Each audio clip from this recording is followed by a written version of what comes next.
Even a good thing can become too much if it gets out of control. Hey, I'm Blake, and this is your Tailgate Talk. So I am here at Lake Brewer. Lake Brewer is a kind of a multi-purpose lake here in Conway County. It's just right up the road from where we live. And this is the water source for Conway County, and also a big chunk of Conway, Arkansas. But this is where we get our water from. But it's also a big fishing lake. It's not a recreational lake, so like you won't see ski boats and stuff out here, but it's not a swimming lake, but it is a fishing lake. And so there's quite a few fishing boats out here right now. There's a little fishing pier down there. You can fish from the dock, things like that. But it's a pretty popular spot. And there's other places around the lake also to go and put in and fish, but everybody likes Lake Brewer. During the summer, and I mean, if you're an avid fisherman, you know, people fish all times of the year. But during the summer, the water is a popular thing. I mean, you go out on the boat and party bars, things like that. We've got friends that have boats, and we go out with them during the summer. The water is a fun thing to be out on during the summer. Water is life. We have done a lot of mission trips out to the Navajo Indian Reservation. You see that painted on the side of buildings everywhere. Water is life. We got to have water. Water is a good thing. But too much water, where it's not supposed to be, can be bad. And we recently in our house were reminded of that.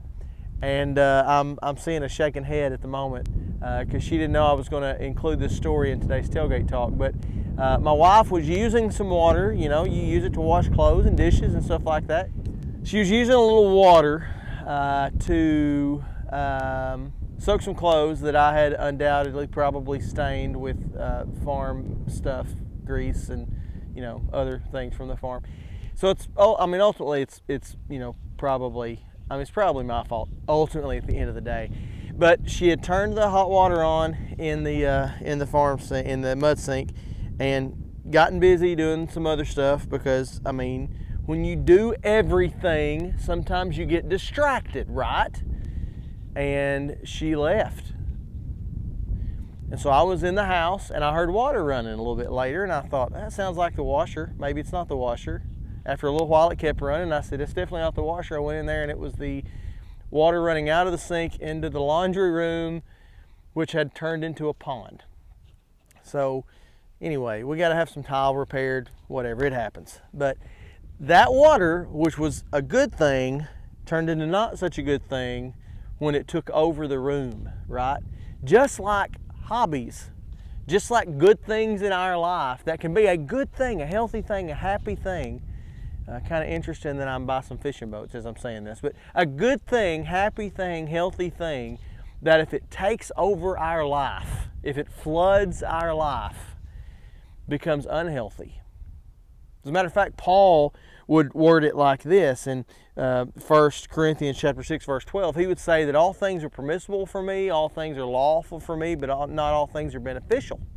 And then he would close that verse by saying, I will not be mastered by anything. In other words, I don't want anything to have control over me. I don't want anything to be driving my life other than my relationship with Jesus. That's good word today. So, what about you?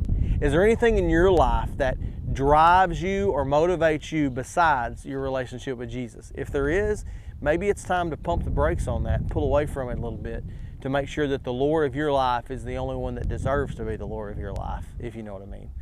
Thank you so much for joining me on the Tailgate today. I'm gonna get out of here and give these parking places to some guys who probably need them a little bit more with their boat trailers. So thank you so much for joining me. I hope you have a great week, and I'm going to see you next time we drop the tailgate and get together wherever that may be. So until then, have a great week. I love you, and I'll see you next time on a Tailgate.